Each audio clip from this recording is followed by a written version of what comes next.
Alam nyo, Perd, marami nagtataka sa akin, Perd, ha? Sabi, bakit si Prokurada umaangat kahit solo mag-isa? Anong meron sa kanya? Kasi nag 200 stars ako sa solo eh. Uulitin ko ngayon. Ngayong season ulitin natin para makita nyo. Alam nyo kung bakit? Hindi ako toxic eh.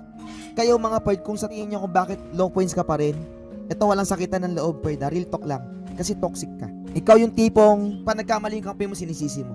Hindi lang nakaretry, sinisisi mo. Hindi ka lang nadalawan, sinisisi mo. Ikaw yung ganun eh. Kung sa tingin mong ganun ka pa, huwag kang mag-angat ng mataas na points. Hindi ka angat. Bakit? Nang dadaon ka ng tao. Yung kakampi mo mismo, imbis na binuboost mo ang self-conference, anong ginagawa mo? Dinadown mo. Mali yun, Perds. Mali. Kaya nga kampi. Kampi mo yan. Kampi. Word na kampi, mga Perds. Tapos sisisihin mo. Pag nagkamali siya, sabi mo, okay lang. Normal lang yan, bawi na lang. Ganun. Pag tinashtok mo ba yan, sa tingin mo, lalakas yan? Hindi. Lalo mawawala sa laro. Pati ikaw mawawala ka sa laro.